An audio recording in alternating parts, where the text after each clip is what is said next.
Buenas noches chicos, buenas noches.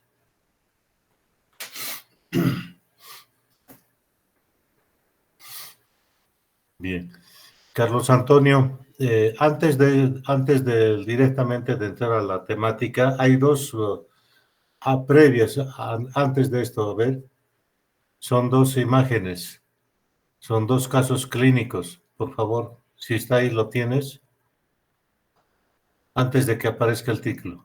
Adelante de esto. O solo es el primer, o no se ve. Doctor, ayer solo lo tenía esto, entonces Ah, no tenemos el caso clínico. no lo tienes, ¿no? No, doctor. No los tienes. Bien. A ver, era como una especie de introducción. De todos modos, no hay problema. Vamos a tratar de resumir. ¿Está bien? Eh, ¿Podemos comenzar? ¿Están ya conectados? ¿Sí? Sí, doctor. ¿Sí? Se escucha bien, entonces, espero, ¿no? Sí, doctor, se lo escucha bien. Muy bien. Bueno, continuando con las temáticas de la materia, nos tocaría desarrollar la parte de las patologías glomerulares.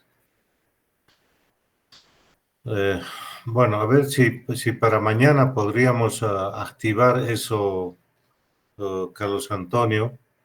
Prácticamente, antes que nada, permítame hacer una introducción. Por favor, puedes volver al principio si quieres, Carlos Antonio. Bien, tomando en cuenta, eh, como han debido ver algunos de sus compañeros, que ya algunos hemos revisado esta parte en forma parcial. Jóvenes, buenas noches. En primer lugar, vamos a continuar con la temática que está programada en la materia. O sea, tendríamos que hablar de las enfermedades glomerulares, ¿no? Antes de eso, como introducción, podríamos decir de que prácticamente, de acuerdo a algunas estadísticas actuales, tanto de Estados Unidos como de Europa, lógicamente, eh, estudios estadísticos evidenciados por biopsia renal dan cuenta de que hasta el año 2021, sobre todo, dentro de estas patologías que afectan al glomérulo renal,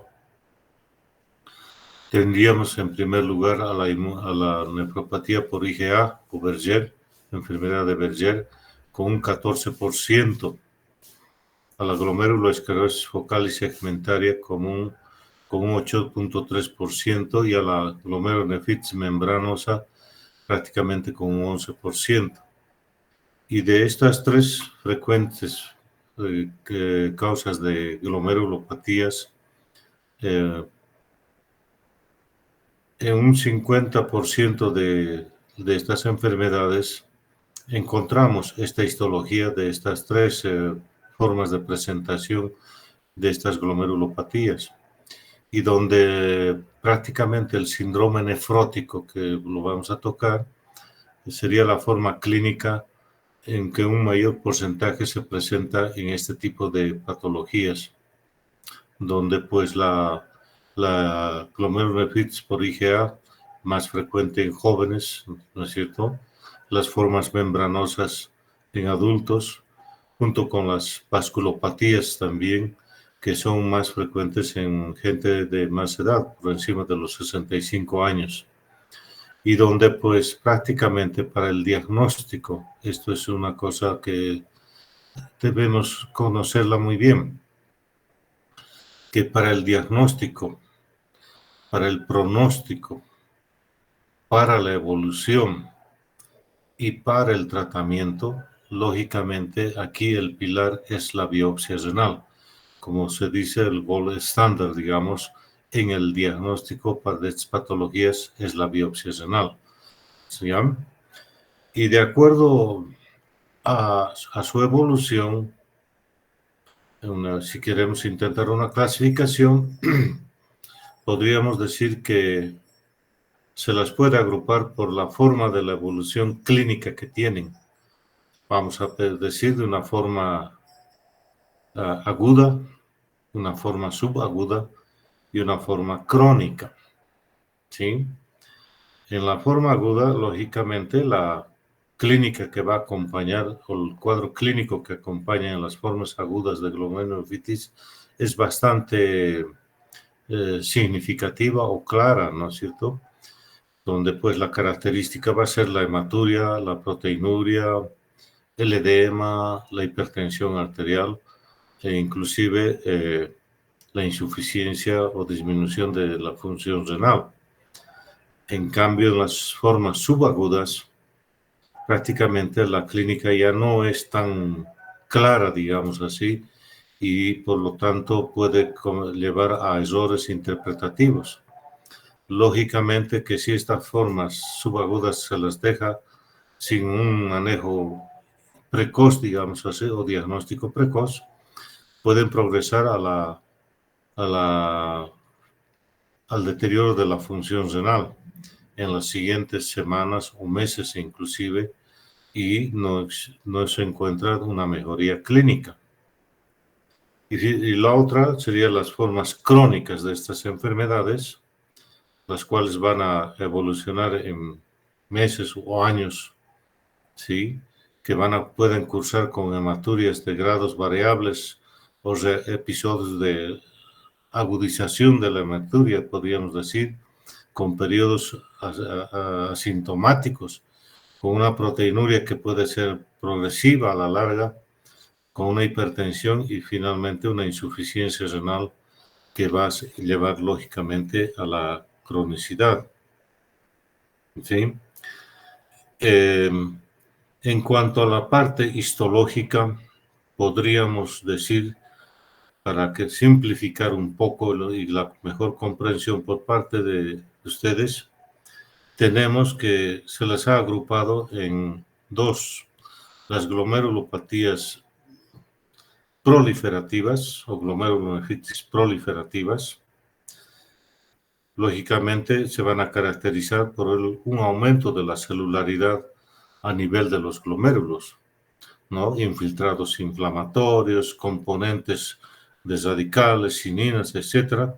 Es la característica de estas formas, como dice su nombre, proliferativas, o sea que van a ir en aumento. Y dentro de ellas tenemos a la glomerulonefritis mesangial por IgA, ¿no? La mesangial por IgM, ¿no? Inmunoglobulines de sus grupos, IgA, IgM.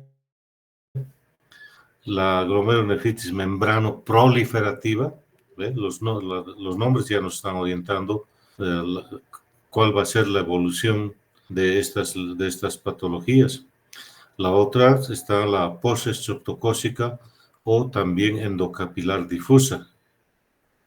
Finalmente, las formas de glomerulonefritis extracapilares, por fuera del capilar glomerular.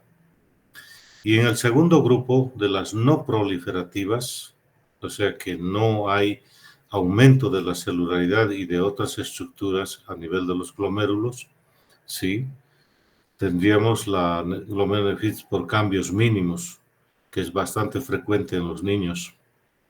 La glomerulonefritis esclerosante focal segmentaria y las formas membranosas o extramembranosas dentro de aquellas que no son tan con un componente inflamatorio, ¿no? Esa sería la característica, que en las formas proliferativas existe un componente inflamatorio muy marcado. En cambio, en las no proliferativas, como lo dice su nombre, puede ser un proceso más larvado que va progresando en mucho tiempo, pero que a veces indefectiblemente va a llevar a la insuficiencia renal. ¿Sí? Entonces, de acuerdo a eso, pues con esta pequeña introducción para ubicarnos un poquito mejor de lo que vamos a hablar. Adelante, por favor, Marco Antonio. Y como lo dice acá, resaltado que estas patologías son bastante diferentes o heterogéneas, ¿sí? En sus formas de presentación y lógicamente tanto con un componente inflamatorio o no inflamatorio marcado que va a llevar a la lesión en este caso del glomérulo, que es la unidad que se encarga de la parte de la nefrona del filtrado, ¿no es cierto? Y donde pues prácticamente, si nos fijamos en el enunciado que dice la lesión fundamental de estas enfermedades es la alteración de la permeabilidad y selectividad del glomérulo, que como consecuencia de esas lesiones o afectación va a llevar a que empiece a aparecer, pasar por el filtrado sangre o proteínas, ¿no es cierto? O sea, hematuria y proteinuria. Prácticamente, ¿de qué estamos hablando? ¿De qué lugar de afectación? Justamente de la membrana basal glomerular, comprendiendo a todo, ¿no? El endotelio de los capilares glomerulares, la membrana basal propiamente dicha y el epitelio, o sea, las células epiteliales de la capa externa de la membrana basal o del glomérulo, si quieren ustedes, o de los vasos glomerulares. ¿Sí? La siguiente, por favor.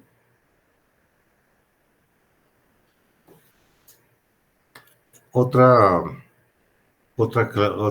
clasificación, digamos así, o división que podemos tener es esta, de aquellas glomerulopatías llamadas primarias, donde prácticamente la lesión se desarrolla directamente en el riñón, en el glomérulo en este caso, ¿sí? Donde no existe una patología sistémica que sea la que esté afectando, sino directamente el afectado es el tejido renal, en este caso el glomérulo, y por eso se las denomina como glomerulopatías primarias. Y las secundarias, lógicamente, que se desarrollan dentro del contexto de una enfermedad sistémica o crónica, si quieren, o de otros órganos que repercuten a nivel renal, como por ejemplo ahí tienen ustedes a la diabetes mellitus, a el lupus, algunos cánceres y algunas vasculopatías con un componente autoinmune en muchos de los casos, ¿sí?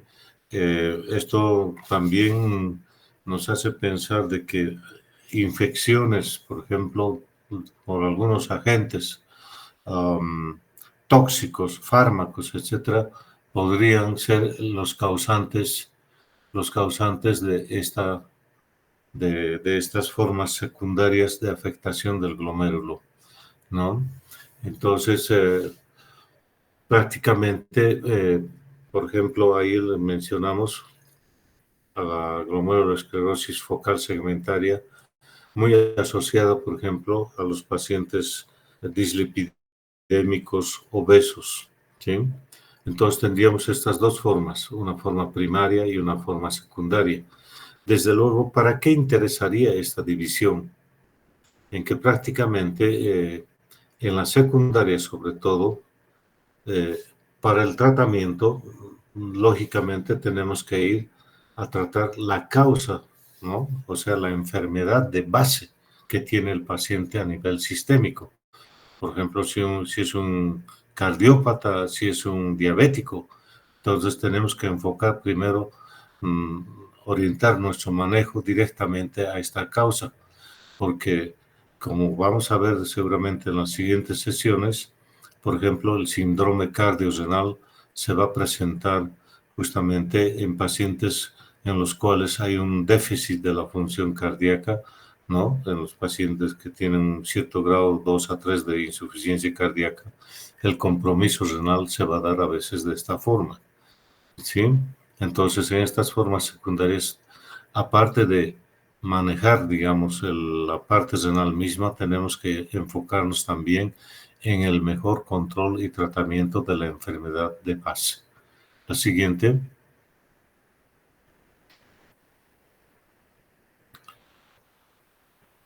Hace un momento decíamos que se las puede catalogar por la forma por la presentación clínica que tienen, que hemos dicho una forma aguda, subaguda y una forma clínica.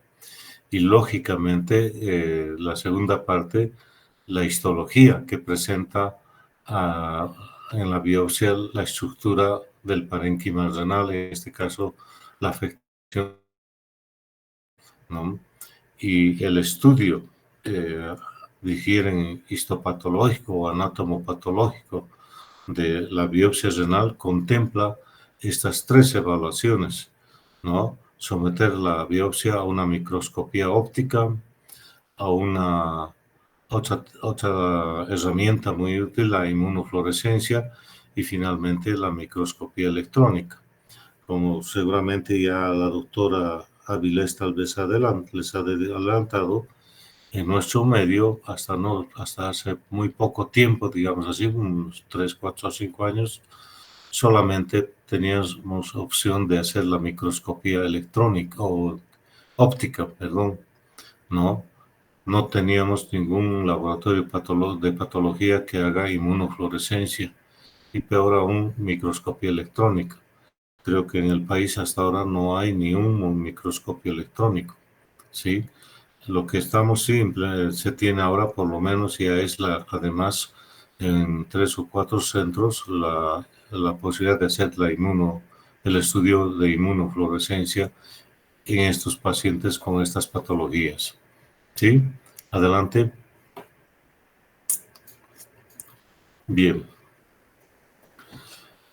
¿Para qué nos es útil la microscopía óptica? Justamente para, como dice ahí, para determinar el patrón. O sea, cuál de estas estructuras que componen el glomérulo es la que está afectada. Es la cápsula, son los vasos glomerulares, es el mesangio, es la pared del capilar glomerular. En otras palabras, prácticamente estamos hablando de la afectación de la membrana basal que está compuesta por esa pared capilar, por el mesangio y los vasos arteriolares o capilares, ¿no es cierto? Y al medio de ellos tenemos a la membrana basal propiamente dicha. Seguramente vamos a ver algún diagrama de la estructura, o ya han visto la estructura histológica, digamos así, microscopía óptica de lo que es la membrana basal. La siguiente, por favor.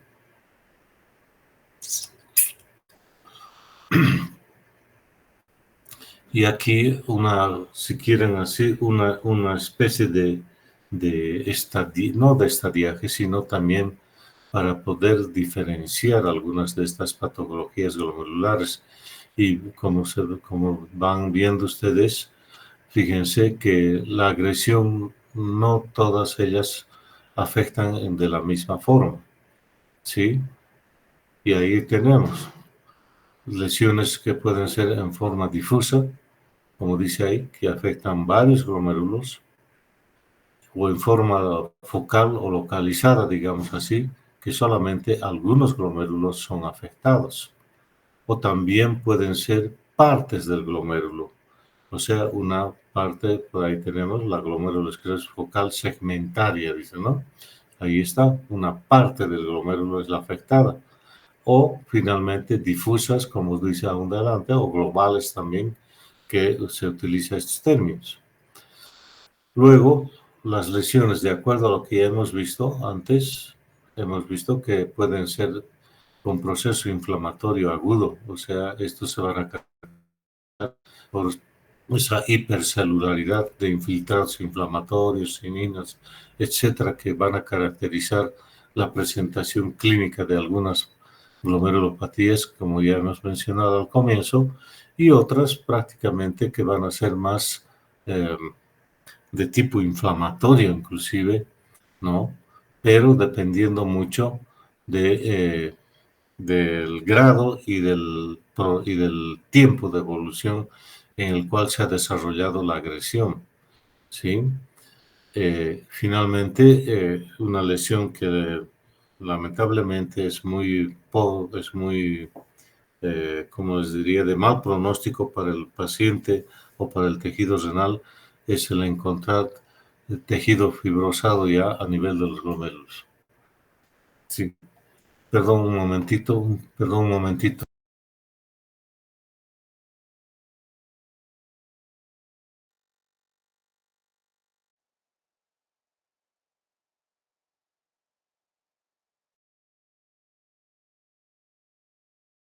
Perdón por la interrupción. Bien, la siguiente, por favor.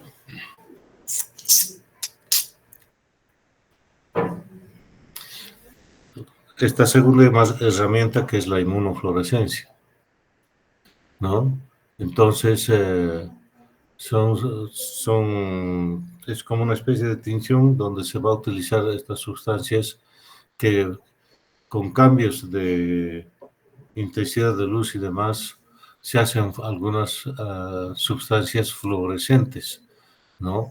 Y en este caso, estas sustancias se unen a algunos anticuerpos y por la morfología, por la estructura o la disposición que adoptan en las diferentes componentes del glomérulo, se los puede caracterizar de qué tipo de inmunoglobulina es la que está depositándose a ese nivel. Sabemos que en estos pacientes o en estas patologías, el componente inmunitario es, digamos así, uno de los más frecuentes, ¿no es cierto? Ahí tenemos los depósitos que podemos encontrar de inmunoglobulina G, la A, la M, inclusive algunas fracciones del complemento, como es en este caso se menciona el complemento, la fracción del complemento 3, 4, la C1Q, la CL50, etc., y otros componentes que podemos encontrarlos también gracias a la predisposición y a la caracterización que adquieren al someter a una sustancia inmunofluorescente estos anticuerpos, o estas inmunoglobulinas, mejor dicho. Muy bien. Los patrones, como dice ahí, forman ser en una forma de línea, o sea, una línea continua, o en forma así granular, como si fuese un punteado. A ver, la siguiente. Bueno, todavía no estamos aquí viendo las imágenes. Bueno, mañana esperemos que podamos mostrar las imágenes de inmunofluorescencia, igual que las de microscopía electrónica. Lamentablemente, esta herramienta no la tenemos disponible en nuestro medio y creo que tampoco en el país, pero sin embargo, pues ya nos estamos acostumbrando a que muchos de los textos ya nos manden microfotografías electrónicas que nos muestra ya mucho más al detalle, digamos así, que los que no es visualizado ni por la microscopía electrónica ni tampoco por la inmunofluorescencia. Entonces acá vemos que es una herramienta mucho más útil y donde vamos a ver el diámetro, digamos así, el engrosamiento o adelgazamiento de unas estructuras, en este caso referidas sobre todo a la membrana basal del glomérulo, ¿no? Si esta ha sido, por ejemplo, no duplicada, sino dando esa impresión de haberse dividido en dos capas por el grado de infiltración que tienen al medio, ¿no es cierto? Que las puede separar, esas dos capas periféricas que tiene, ¿no? Donde están estas componentes proteínicos en algunos casos y en los otros lados son tejido colágeno y al medio están estos los polietilenglucanos, ¿no es cierto? Que es la capa media, digamos así, de la membrana basal que seguramente ya les ha explicado la doctora Avilés. Bien, y aquí vemos la pérdida, digamos así, que es más fácil de identificar en la estructura de la membrana basal, en la capa epitelial o la parte externa, digamos, de la membrana basal, que va a dar lógicamente al espacio de Bowman, ¿no? Al espacio urinario que se llama también, donde va a caer el filtrado que atraviesa esta membrana basal. Y es la pérdida de esta capa externa o el borramiento de estos podocitos o pedicelos que tienen como prolongaciones estas células podocíticas, ¿no? Entonces, lógicamente, como dice acá el enunciado, pues la microscopía electrónica es sobre todo básica para definir en el caso de las glomerulopatías primarias. No sabemos la causa, ¿no? Entonces la causa no es como en las secundarias, que sabemos que es secundaria a una enfermedad de base. Entonces no hubiera mucho problema. Pero sí en las primarias para definir. ¿Sí? Muy bien. Siguiente. Aquí unas gráficas así bastante simples, ¿no? Para hacer de cuenta. Y este es un dato que no pueden dejar de lado, jóvenes. Prácticamente aquí tenemos dos consecuencias de la afectación glomerular, o sea, de la afectación de la barrera glomerular, o sea, la membrana basal y la capa endotelial, etc. La presencia de proteínas. Y como ven en el frasco de la izquierda, un frasco lleno de una espuma blanquecina. Y cuando se ha sometido la tira reactiva a esa orina con bastante espuma, como vemos ahí, vemos que se tiñe de ese color celeste. En la tira reactiva eso nos está indicando la presencia de proteínas. Y algunas de ellas tienen una subdivisión además, donde nos indican si es albúmina o son las otras proteínas, como son, por ejemplo, las globulinas, que felizmente, bueno, no son mucha cantidad, pero la mayor de las veces esta espuma que vemos ahí es albúmina. Seguramente muchos de ustedes han debido fijarse que inclusive en la orina que emiten a cualquier hora del día, si quieren, o más de todo después de un esfuerzo físico, después de un estado febril, después de un reposo prolongado, por ejemplo, en la mañana han debido ver que al miccionar se forma un poco de espuma en la superficie, ¿no? En este caso, en el baño, ¿no es cierto? Pero no pasa ni un minuto y esa espuma desaparece. Entonces, la cantidad de albúmina que se está eliminando es mínima. Normalmente eliminamos hasta, ¿no?, en 24 horas en una función o un riñón normal de proteinuria, o sea, cantidades mínimas. Y a la derecha el otro ejemplo, la presencia de sangre, ¿no?, en la orina, hematuria. Entonces, estos dos datos, jóvenes, la presencia de esa orina o de proteinuria, con esa característica de esa espuma que se presenta en la orina, y la presencia de sangre, son los datos casi, digamos así, patognomónicos de que el paciente está cruzando con una glomerulonefritis. ¿Entiende? Entonces, hematuria y proteinuria. Y de entre los dos, el que más relevancia tiene para nosotros es la proteinuria. Siempre estamos mencionando a sus compañeros en las prácticas que no se olviden de que una orina que presenta proteinuria no es un dato muy bueno para el paciente. ¿Por qué? Porque presencia de proteínas en la orina o de esa espuma, si quieren, y más aún si medimos cuánto se está perdiendo, es un dato de una agresión ya muy importante del glomérulo o de la membrana basal. No se olviden de eso. O sea que al interpretar un examen de orina, un sedimento urinario, ¿no es cierto?, han pedido un examen de orina a cualquier paciente, y si en el informe dice presencia de proteínas, una cruz, dos cruces, hay que parar las orejas, porque eso ya nos está advirtiendo que hay un problema a nivel renal, en este caso una glomerulonefritis casi con seguridad. Ahora ya de ahí empieza nuestra búsqueda, ¿no? Es un proceso agudo, crónico, primario, secundario, de agudo, crónico, etcétera, etcétera, que vamos a tener que ir estudiando.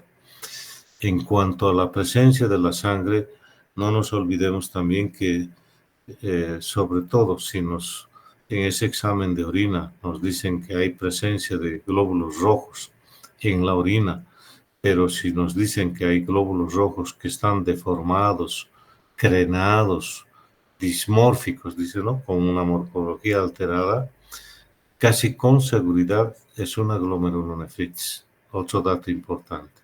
Pero si nos dice que en el informe que los glóbulos rojos son glóbulos rojos normales, pero en mucha cantidad, ese sangrado, esa hematuria, como digamos así, no es de origen glomerular, es de la vía excretora. Puede ser inclusive del túbulo, ¿no? Pero más que todo es de la vía excretora. Papilas renales, cálices menores, pelvis, ureteres, vejiga, uretra, pueden ser los lugares de donde hay ese sangrado, ¿no? Diferente del sangrado que estamos diciendo en cuanto a la presencia de glóbulos rojos normales o presencia de glóbulos rojos dismórficos.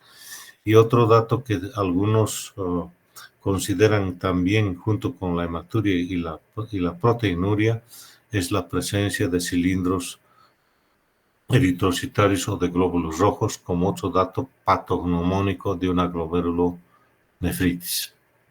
Esa es la relevancia que ustedes no tienen que tomar en cuenta de un paciente cuando evalúan un informe o la interpretación de un examen simple de orina. La presencia de sangre y la presencia de proteínas. Ya después vienen los otros componentes que también son importantes. Pero en lo que estamos revisando en relación a las glomerulopatías, hematuria y proteinuria jóvenes. La siguiente. Bien, acá hablamos una forma de presentación. Hablamos de la presencia de sangre, una hematuria asintomática. Su nombre lo está diciendo. No existe sintomatología clínica. Y se refiere a que normalmente en el examen microscópico o celular de un examen de orina se reporta, ¿no es cierto?, la presencia de bacterias, proteínas, pH, densidad, osmolaridad, etcétera, etcétera. Aquí también la presencia de glóbulos blancos, rojos, etcétera, pero lo que tenemos que interpretar muy bien es, primero, qué tipo de glóbulo rojo es y su cantidad. Y fíjense ustedes que la cantidad máxima que se acepta son hasta 3 glóbulos rojos por campo, por gran campo, o de gran aumento, como decimos, en el examen microscópico. Y cuando ya hay un poquito más, ya la orina a simple vista ya toma el color rojo, ¿no? Y si es una orina de color rojo, o sea, sangre oxigenada, pues es un sangrado activo. Pero si toma el aspecto marrón, o sea, como un café, color café, una orina bastante oscura, puede ser que es una hematuria ya de buen rato, ¿no? Donde ya la hemoglobina se ha reducido y por eso tiene ese color oscuro o marrón esa muestra de orina, ¿no? Y lo más importante, como dice ahí, sin coágulos y con un paciente con función renal normal. Esto lo podemos tener cualquiera de nosotros. En algunas situaciones no es raro de encontrar, por ejemplo, actividad física, la fiebre, la deshidratación, el esfuerzo físico. Podemos tener un poquito más de presencia de glóbulos rojos en la muestra de orina, pero como dice ahí, asintomática y transitoria. ¿Bien? Y como lo dice ahí, más que todo, la presencia de sangre en la orina como ven ustedes, hasta un 80% la causa es urológica, por presencia de cálculos en diferentes lugares, a nivel renal, a nivel vesicular, en el uréter, etc. Una inflamación prostática o un tumor renal, ¿sí? Aquí vale la pena, tal vez, para no olvidarnos, un dato importante, jóvenes, en cuanto a la presencia de sangre en un paciente de edad, o sea, para encima de los 60 años, una hematuria, como se dice, intempestiva. El paciente mayor de edad va al baño y hace pipí en la mañana y resulta que habla y dice, he visto mi orina con sangre. Lamentablemente eso a veces no es un dato muy bueno, porque en la mayoría de los casos esa hematuria así, digamos, espontánea o por primera vez y demás de un día para otro, es muy sugerente de una lesión maligna, un cáncer, digamos así, de la vejiga. El viejito no siente nada ni nada y de repente va al baño y orina con sangre. ¿Sí? Ese es un dato muy sospechoso de un posible problema neoplásico a nivel de la vejiga. No se olviden de eso. Y aquí resaltando lo que ya habíamos mencionado. Presencia de cilindros hemáticos o eritrocitarios, de glóbulos rojos con morfología alterada, igual glomerulonefritis. ¿Sí? Bien. ¿Cuáles son las patologías más frecuentes o glomerulopatías más frecuentes que cursan con una hematuria que no produce ninguna molestia? Ahí está la enfermedad de membrana basal delgada, ¿sí? Este tipo histológico se da en algunos grupos familiares, donde prácticamente uno de los padres es el que hereda a los hijos un gen donde pues la membrana basal no está muy bien desarrollada y es una membrana muy delgada que fácilmente ante un aumento de presión, por ejemplo, puede dejar escapar un poco de glóbulos rojos a la orina, ¿sí? No es raro encontrar grupos familiares que en forma intermitente presentan episodios de hematurias asintomáticas y que remiten en forma espontánea. ¿Ya? Como les digo, hay un antecedente hereditario ahí. En la IgA o enfermedad de Berger es una patología o glomerulopatía que encontramos más en la población pediátrica, ¿no? Es la más frecuente. Generalmente, a veces cursando como un síndrome nefrítico, que seguramente ya lo vamos a mencionar después. La enfermedad drepanocytítica también en algunas situaciones puede ser en forma intermitente, cuando hay alguna actividad, sobre todo, cursar con una hematuria asintomática. Y como dice el enunciado, prácticamente si son episodios intermitentes de una hematuria asintomática, no de magnitud y que remite en forma espontánea, generalmente no justifica, digamos, hacer mayores procedimientos y solamente es la observación, mientras la función renal esté normal. Esa es la idea. Siguiente.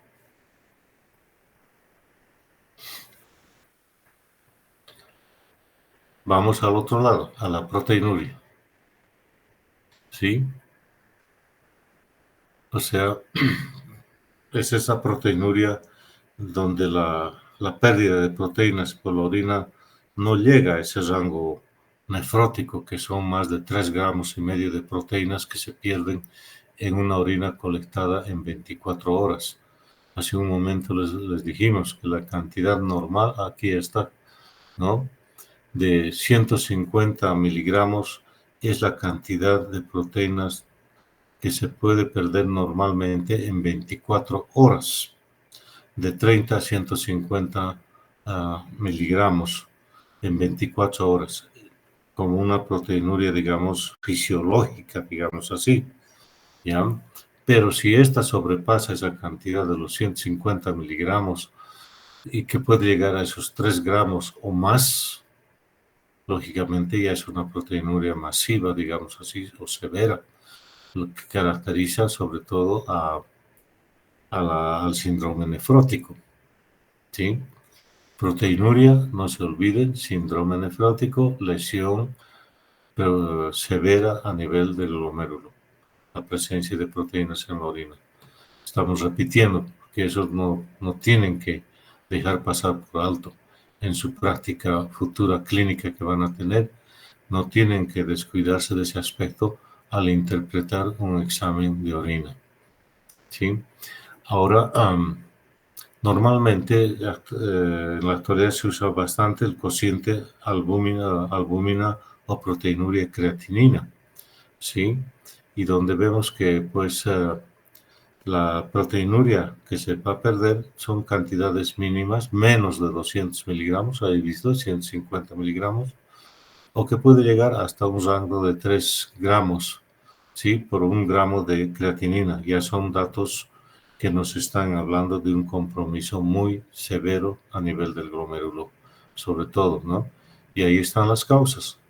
La glomerulosclerosis segmentaria focal, la nefropatía membranosa, ¿sí? Y muchas de ellas, en algunos casos, como una complicación de la diabetes, de la afectación o de la agresión renal en la diabetes mellitus, que puede llegar hasta un rango nefrótico fácilmente en esos pacientes diabéticos. Siguiente. Y esta es la característica o si quieren ustedes, la definición o el diagnóstico del síndrome nefrótico. Proteinuria mayor a 3 gramos o 3 gramos y medio, si quieren. Algunos de estos dan hasta 3 gramos y medio en 24 horas, en una orina colectada durante 24 horas.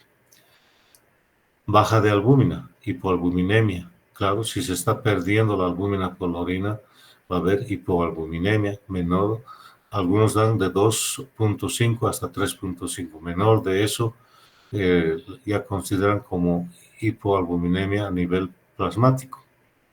Y la parte clínica, también con el edema, ¿no? Aunque este edema, seguramente muchos de ustedes están diciendo, claro, si está perdiendo proteínas por la orina, está con una hipoalbuminemia.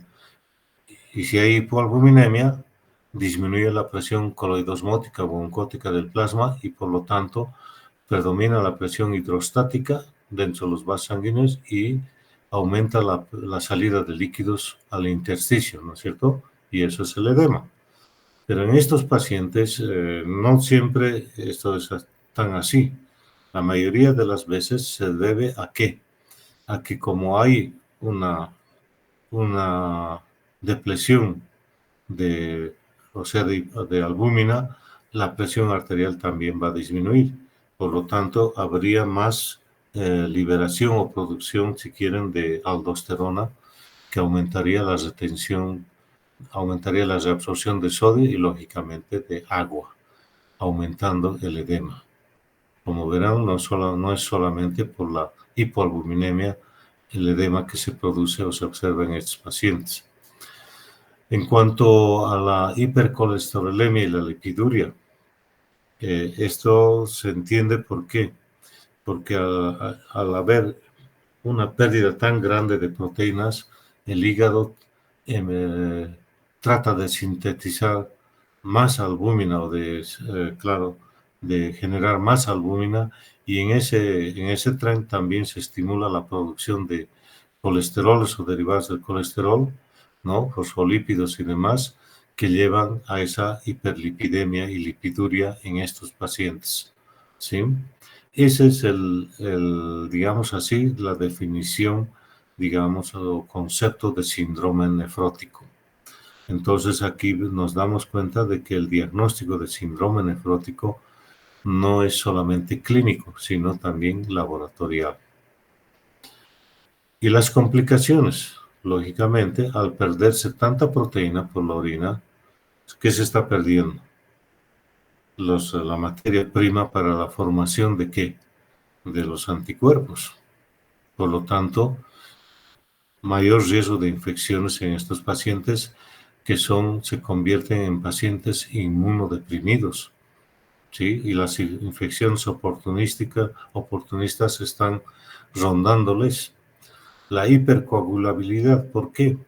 Porque como se pierden estas proteínas, también se están perdiendo las proteínas que tienen que ver con la coagulación, sobre todo el fibrinógeno y otras proteínas que tienen que ver con la coagulación sanguínea, se van perdiendo, ¿sí?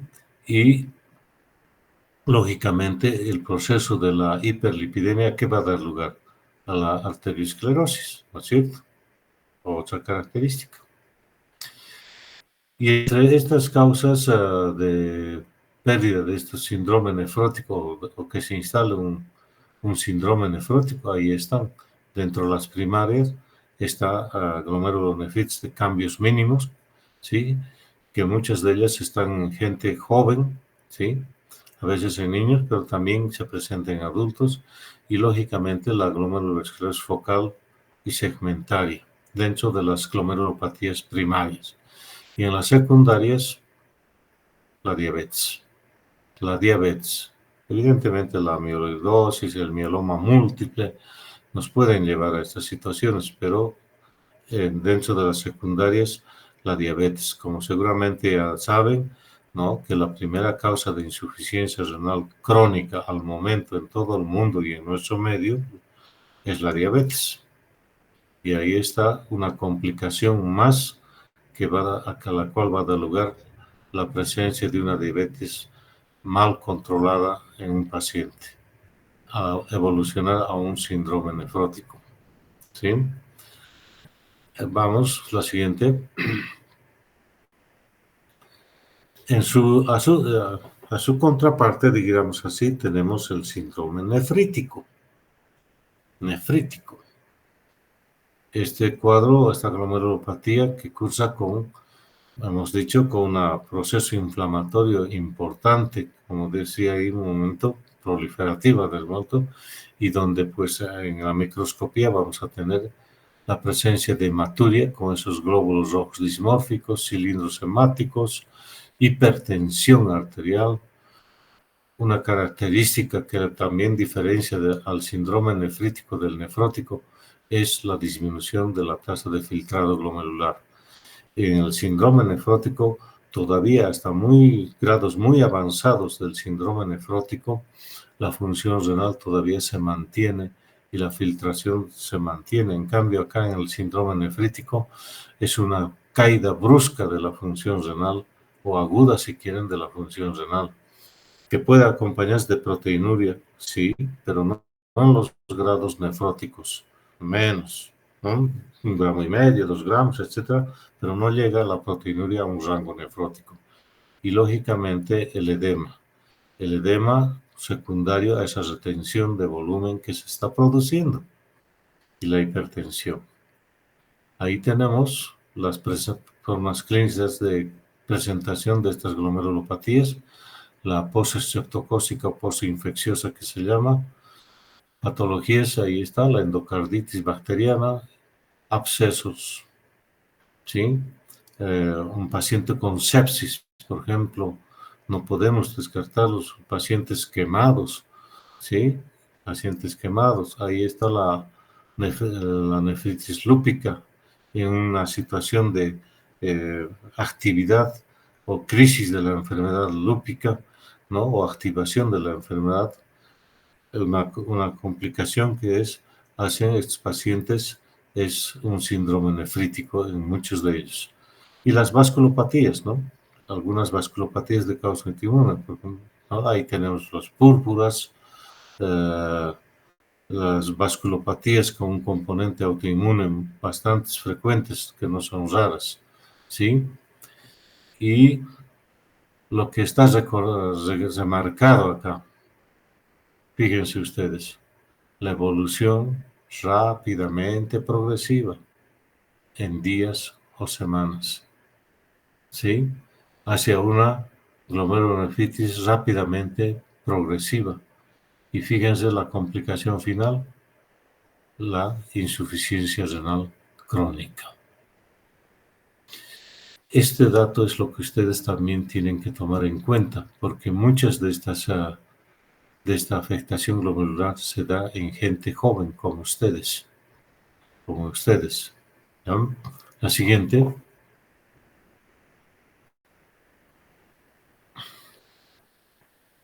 La parte clínica, que ya la hemos mencionado. En el síndrome nefrótico, pues el edema con fobia positiva, una orina macroscópicamente a simple vista con mucha espuma, la hipertensión arterial y la sobrecarga de volumen. Esto en la parte clínica, en lo que hace al síndrome nefrótico. En cambio, en el síndrome nefrítico, fíjense ustedes, oligoanuria, por esa caída brusca de la función renal, ¿no?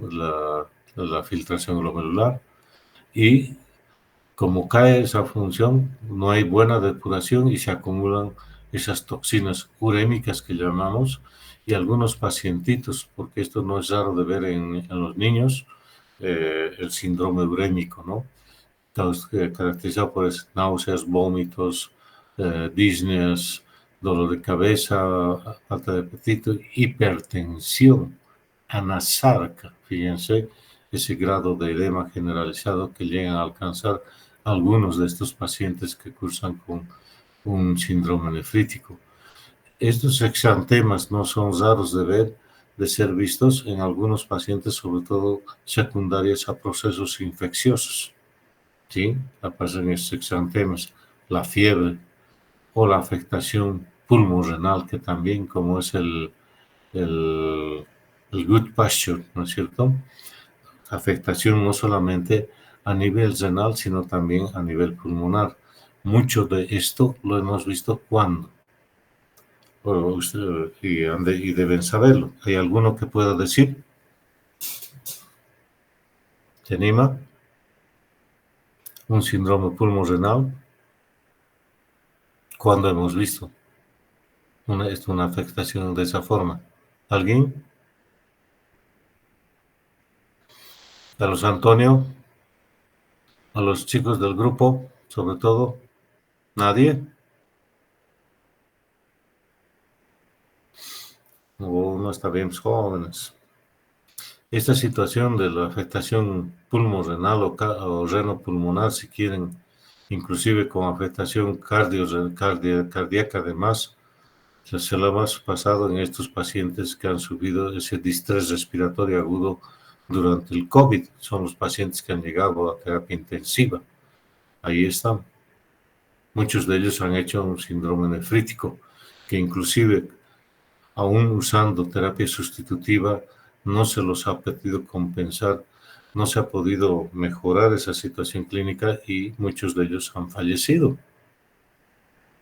Fíjense entonces cómo tenemos que tener cuidado con el manejo, el reconocimiento precoz, ¿no? Como han visto, si no hacemos eso, rápidamente esto puede llevar a la cronicidad del problema y a la pérdida de la función renal.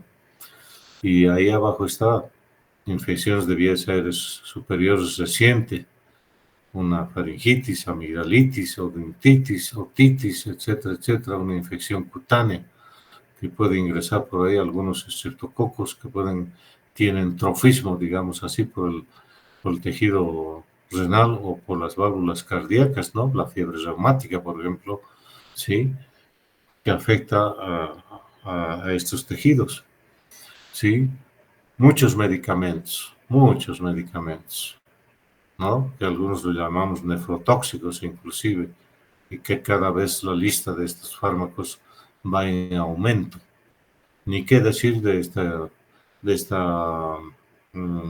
¿cómo se llama? De estas terapias naturales, como dicen, o herbolarias, esa medicina herbolaria china que todo el mundo busca a veces, también son causa de que puedan evolucionar con esta agresión, ¿no? Ahí están, creo que están algunos que ginkgo bilobas, etcétera, etcétera, no sé qué otras hierbas más que venden ahora, ¿no? Que son de mucho riesgo para muchos pacientes. Un grupo de fármacos muy conocidos de todos, el grupo de los antiinflamatorios. Y algunas neoplasias, el Hodgkin, ¿no? Linfomas de Hodgkin, cáncer de pulmón, mama y colon, y hay otros más, ¿no? Pero citando solamente a los más frecuentes como causa de agresión renal, ¿no? La mayoría de ellos, por ejemplo, los antiinflamatorios no esteroideos, sí, una característica es el ataque a nivel del túbulo y del intersticio renal, y que lógicamente pueden evolucionar clínicamente el paciente con un síndrome nefrítico. ¿Sí? Vamos, la siguiente. Bien. Ahí está lo que tienen que hacer, lo que tenemos que hacer.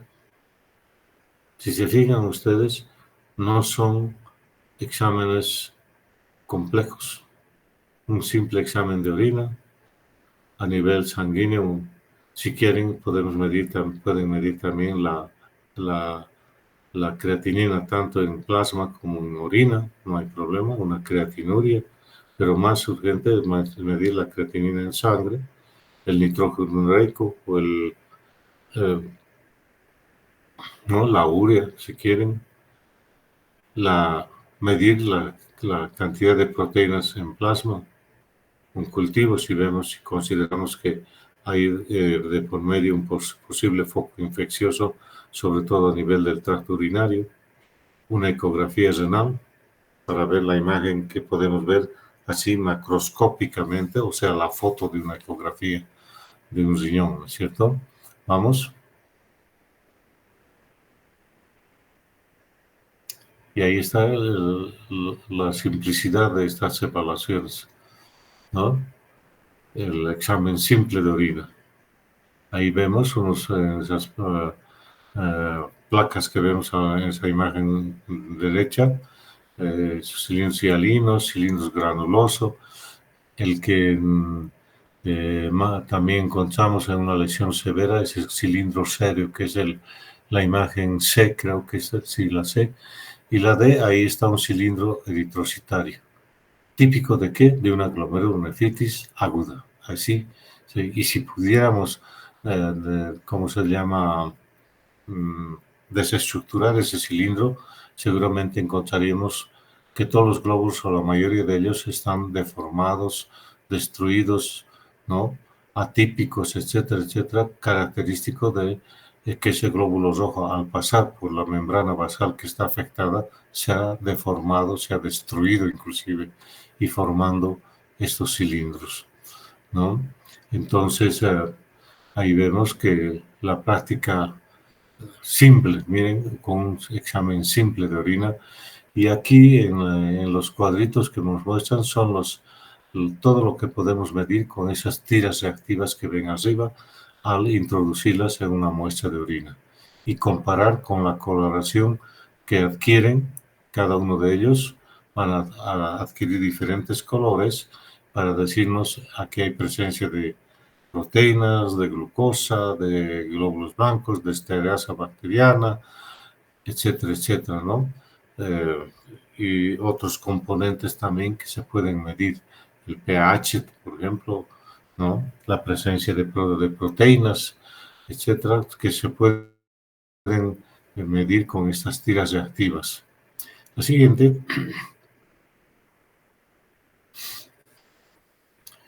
Un repaso simple. ¿Sí? Un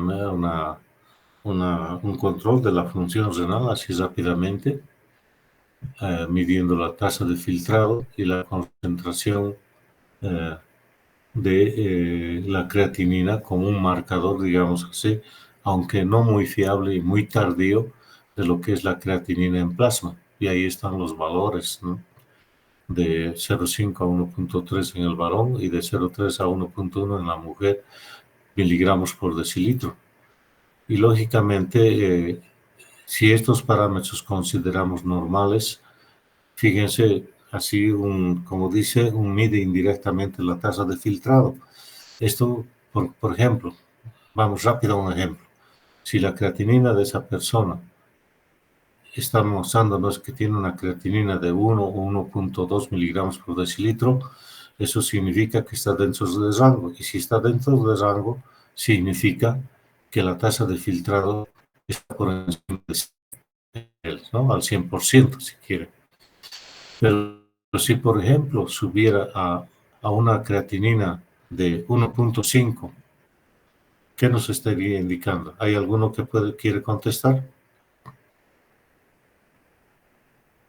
Nada. Nada de nada. Nadie se atreve.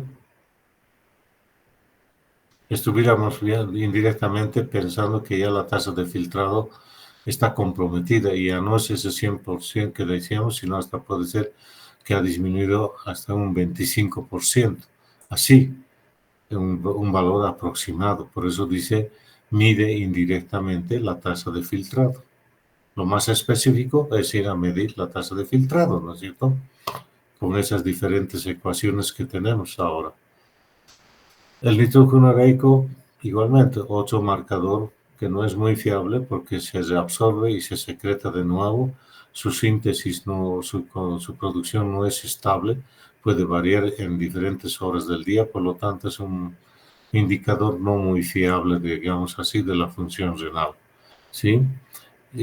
Como dice ahí ese enunciado, podría estarnos indicando si es un cuadro agudo o no. Y si vemos ahí ese aspecto de esa orina que ve prácticamente hemática, ¿no? Un sangrado que seguramente es macroscópico de una muestra de orina. Puede ser de vía urinaria excretora sobre todo, pelvis, ureteres, vejiga o uretra. Siguiente.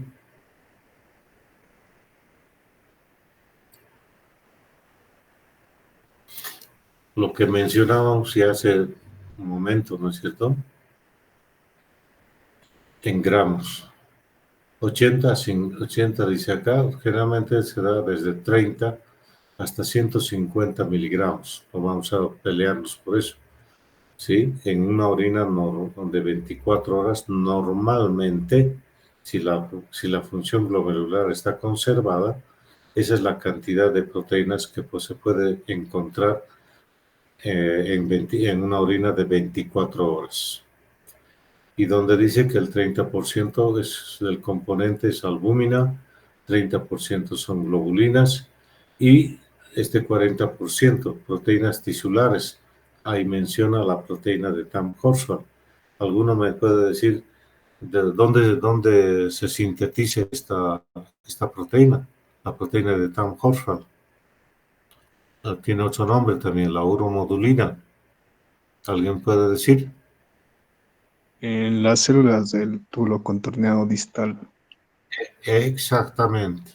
Es una proteína producida por las células epiteliales del túbulo contorneado proximal. Y normalmente esta producción de esta o secreción de esta proteína puede aumentar en un proceso inflamatorio, pero normalmente hay una producción normal. Y prácticamente esos cilindros que hemos visto hace un momento, esas placas al microscopio óptico, son cilindros que se han formado gracias a que, digamos, el armazón de esos cilindros lo conforma esta proteína de Tamm-Horsfall, a la cual se adhieren estos componentes celulares, bacterianos, etcétera, etcétera, y forman esos cilindros. ¿Sí? Por lo tanto, la presencia de esa proteína de Tamm-Horsfall en algunas situaciones que nos indica que es en una cantidad significativa, ¿qué nos está indicando? Agresión del túbulo contorneado proximal, o sea, puede ser inclusive que quiera hacer una necrosis tubular aguda, porque la necrosis tubular aguda, como ya debéis saber, se produce más por agresión a esta porción del túbulo contorneado, ¿no? La siguiente.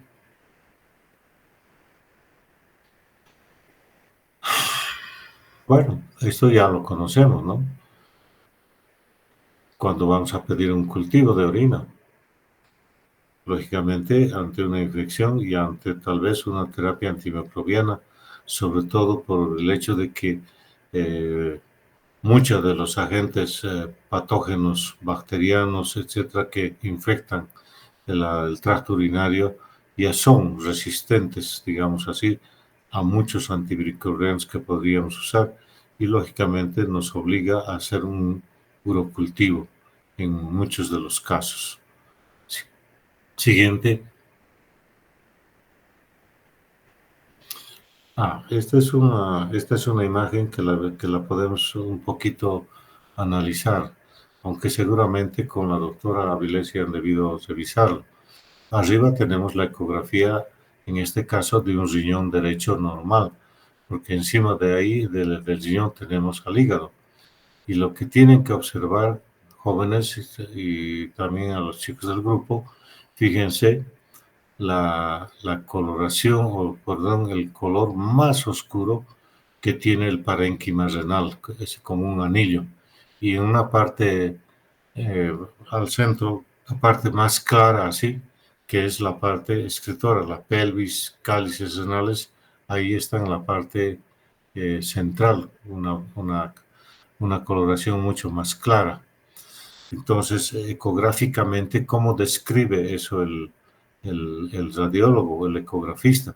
Nos dice hiperecogenicidad en la parte central y un parénquima hipoecoico, o sea, más negrito, para que me entiendan, ¿sí? Eso es típico de un parénquima renal normal. Comparen esa ecogenicidad, digamos así, del parénquima renal con el parénquima hepático. Si se fijan, el parénquima hepático es más gris, no es tan negrito como el parénquima renal. Ese es un dato importante para decirnos este parénquima se lo ve normal, ¿sí? Inclusive, si tenemos un poquito más de detenimiento para ver ese parénquima renal, si llegan con tu cursor a ver, muéstrenos unos puntitos más oscuros en el parénquima renal, por favor. ¿Quién está con el... A ver. No. ¿Estás cambiando? Pues andate al parénquima renal, arriba. Esos puntitos más negritos, si quieren ustedes, ya nos está mostrando así lo que serían las pirámides renales a nivel de la médula renal, ¿no? O sea que es una ecografía, en primer lugar, muy bien realizada. No se ve intestino ni aire por encima, así que nos deja ver bien. Y esa es la estructura histológica, o imagenológica, si quieren, ecográfica de un parénquima renal normal. No se olviden ese dato de comparar con el parénquima hepático, ¿sí? Entonces, lo que es más clarito dicen hiperecoico y lo que es más oscurito hipoecoico. No se olviden de ese dato, ¿ya? Entonces, el parénquima renal normal sería hipoecoico en comparación con el hígado, que es un parénquima más hiperecoico, más claro. ¿Sí? ¿Se entiende esa diferencia? Por lo menos alguien diga que sí, o se han dormido ya. Sí, Sí, doctor. doctor, se entiende. Bueno, abajo, bueno, este recuadro no me deja ver completamente la imagen, pero vemos también ahí una ecografía donde vemos ese parénquima renal nuevamente, ¿sí? Y esa mancha negra, esférica, es un quiste renal en la periferia del riñón, prácticamente entre la parte periférica de la corteza y la cápsula renal. Eso es un quiste. Este es un dato importante en cuanto hace a la magnitud del quiste. Muchas veces estos quistes tienen contenido líquido o hemático. Estos quistes, por su magnitud, pueden ser, se los puede, ¿cómo se dice? puncionar por vía transdérmica, ¿sí? Y aspirar el contenido. Muchas veces ese quiste se vuelve a formar, ¿ya? A veces mientras no sea causa de sintomatología para el paciente, sobre todo dolor, ¿no? Claro, salvo que un trauma que reciba el paciente justamente en ese riñón que tiene el quiste, un golpe, una caída, qué sé yo, podía reventar ese quiste y ser problema de sangrado, ¿no? Entonces, eso es un quiste solitario. De paso, decirle que no es raro de encontrar los quistes renales en el tejido renal, sobre todo en personas adultas mayores de los 60 años de edad. Generalmente ya existe una degeneración, digamos así, en parte del tejido renal, donde agrupaciones de glomérulos degeneran y se transforman en quistes. Por lo tanto, no es raro de encontrar quistes renales en el tejido renal, sobre todo de un adulto. ¿Sí? Eso es lo que nos muestra estas dos imágenes ecográficas. ¿Sí? Ahora, ¿a quiénes habría que hacer? Dice, ahí están las indicaciones. Quistes, masas, cálculos, para ver a qué altura están esos cálculos, si están dentro de las cálices, pelvis renal, ureteres, etc. En la tentativa de encontrar, de acuerdo al tamaño, esos riñones que vemos ahí, por la forma y demás que se ve, son riñones casi con seguridad de tamaño normal, entre los 10-12 centímetros de longitud, de polo superior a polo inferior, ¿no? Que tiene un riñón normal. Una característica de los riñones enfermados crónicamente, o sea, de una insuficiencia renal crónica, es que el riñón va reduciéndose de tamaño en la mayoría de los casos de insuficiencia renal ya crónica, ¿no es cierto? Y en algunas situaciones excepcionales casi se puede encontrar algunas veces riñones aumentados de tamaño, como lo menciona ahí, ¿no? La diabetes, ¿sí? La amiloidosis, hay otra cuadro también que es muy frecuente de encontrar riñones grandes, ¿sí? Pero la diabetes, la amiloidosis y que no me se me ha ido el nombre, es una enfermedad neoplásica que también se caracteriza porque los riñones más bien aumentan de tamaño. Un dato muy importante también de encontrar un riñón aumentado de tamaño, fíjense ustedes, en la diabetes sobre todo, es por ese estado de hiperfiltración que tiene en las primeras etapas de la enfermedad renal diabética, ¿no es cierto? El riñón aumenta de tamaño porque hay una hipertrofia de todos los componentes del parénquima renal y ese riñón está aumentado de tamaño, ¿sí? Y riñón pequeño o disminuido siempre nos está hablando de proceso crónico, ¿no? Una enfermedad renal crónica generalmente. Y algunas glomerulopatías muy agresivas que lógicamente pueden llevar a cambios en las dimensiones del riñón y sobre todo, a cambios en la estructura del parénquima renal. Generalmente un parénquima renal afectado, ya crónico, digamos así, ¿qué vemos? Si nosotros pudiéramos medir el grosor de ese parénquima, veríamos que ese parénquima, si es normal, está por encima de 1 centímetro, 1.2 a 1.5 centímetros de grosor. Y en la enfermedad renal crónica, ese parénquima se va adelgazando y prácticamente casi vemos con un parénquima que parece nada más una especie de capa periférica nada más. A veces eso es lo que encontramos con un riñón donde el parénquima prácticamente ya está totalmente atrófico, ¿sí? Y esclerosado. Ya no hay esa diferenciación entre corteza y médula renal, ya no se ve. Adelante. Un poquito acá para hablar de laboratorios más especializados, o sea, pruebas que tienen que ver con la parte, con el componente inmunológico, que son la causa de muchas de estas glomerulopatías, como ven ahí ustedes. En el primer caso, en el caso de un lupus, En el caso del Good Pasture, con anticuerpos contra la membrana basal. En la infecciosa o post-estreptocócica están las estreptolicinas, el antideneasa B, que es lo que más se está pidiendo. En algunas enfermedades infecciosas ahí tenemos la serología para la hepatitis B y C.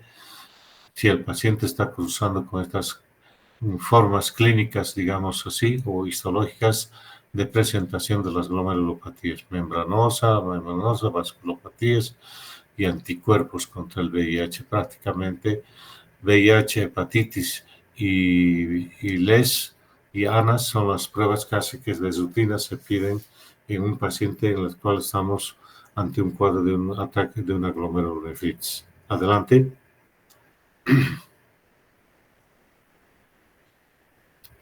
La biopsia renal. A ver, ¿cuánto más nos falta para esta primera parte, Carlos Antonio, por favor? Porque creo que estamos al final. Ya. Dejaremos esto acá. No es bueno que vayamos a cansarlos. Mañana revisamos esta parte. Las anteriores, a ver, Carlos Antonio, por favor. El anterior. El anterior, desde acá, de biopsia renal. ¿Está bien o quieren continuar? Pongo a consideración de ustedes. ¿Alguien? ¿Qué dices? Doctor, buenas noches, doctor. Doctor, tenemos clase de patología. Ya. Entonces la paramos aquí y mañana nos vemos por el mismo canal a la misma hora. ¿Está bien? Perfecto, doctor. Listo. Está bien, Suerte. doctor, gracias. Suerte, jóvenes. Suerte. Muy bien. Gracias, Carlos Antonio. Mañana entonces continuamos.